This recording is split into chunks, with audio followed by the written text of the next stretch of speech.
All right, so I've got the most recent Austin Housing Report real estate numbers for the Round Rock area for April of 2023. But we're gonna do something a little different today. So what I thought I would do is actually share my screen with you, and you can look at the numbers with me. So something that I have not done this before, so bear with me a little bit.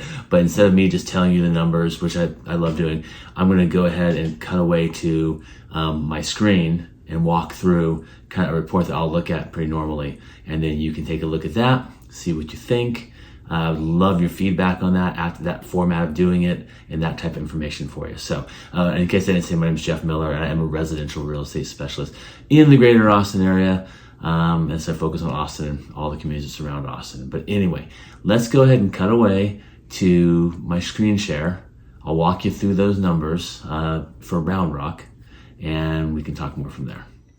Hey there. So coming to you with some updated data for the Round Rock, Texas real estate market. My name is Jeff Miller. I'm residential real estate here in the area. And I thought it'd be kind of cool to actually share my screen today and really show you the numbers. I think it's super important. So our most current data is April of 2023. And we're going to jump right into this program. I'm going to let you see kind of what we see. This is called a program called RPR, and it sort of gives us a really good look at the market trends by the numbers.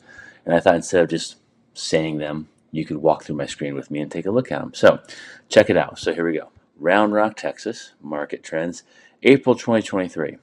What this is showing, based on the numbers, is that it is still more of a seller's market in Round Rock, that we have 2.8 months worth of inventory, that the selling price compared to the listing price is 98.9%. So my understanding is that means that the price the houses are selling for are 1.1% lower than what they're being listed at on average.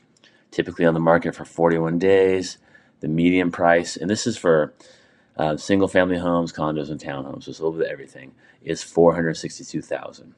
Now what's cool about this program is you can scroll down.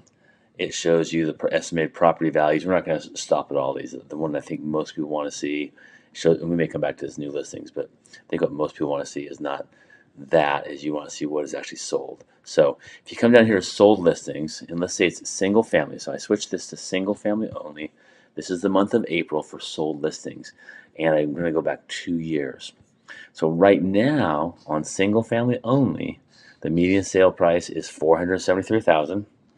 There's 153 properties that sold in April. They sold on average 1.31% less than the list price. They were on the market for 34 days, and the square footage price on average was $223 per square foot. Now, what I think is cool, and those are great numbers, and that's where we're at right now, but I think it's cool to go back and look. So check this out, this graph right here. You can actually go back. If I go all the way back to May of 2021, so essentially 2 years ago, the sold price, the average sales price was $494,000 compared to $473,000 right now. So $494. But if you look at the chart, that's May of 21. There's always ups and downs, just different times of the year. But here we go to May of 22. So a year ago, it had climbed all the way to $569,000.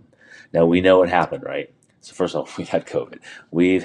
Now we've had inflation, and inflation really hit around that time. And it was in June when we saw a big drop off in the market. So, and that kind of makes sense because look at that, May 22, 569, June 552.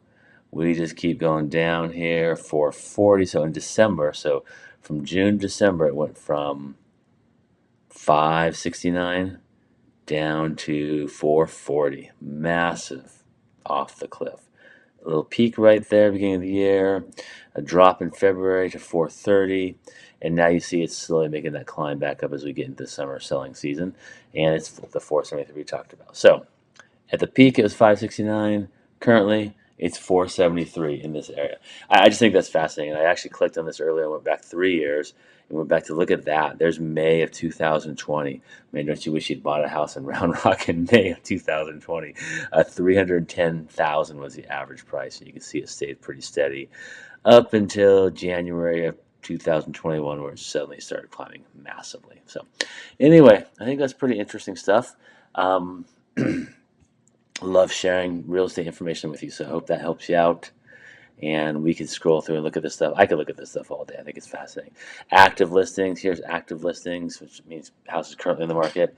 The average list price right now for active listings is $506,930. There's 400 properties for sale in Round Rock.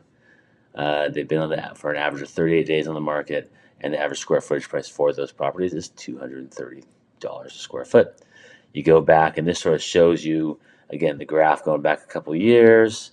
May of 21, the average listing price was $469, and then went all the way up to May of 22, where the average listing price was $547.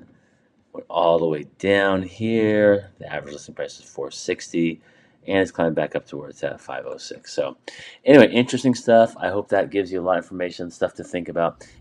All right, so there you go. So like I literally probably could have spent like 5 times longer and gone through every aspect of those numbers, from the pendings to every aspect of that, and I didn't want to lose everybody by doing that. So yeah, I hope that was helpful. Do me a favor in the comments. Let me know what you thought. Can I do better, more information?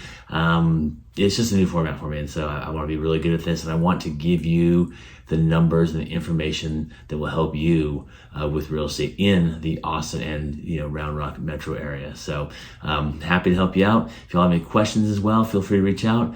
My contact information is right there. Otherwise, you all take care.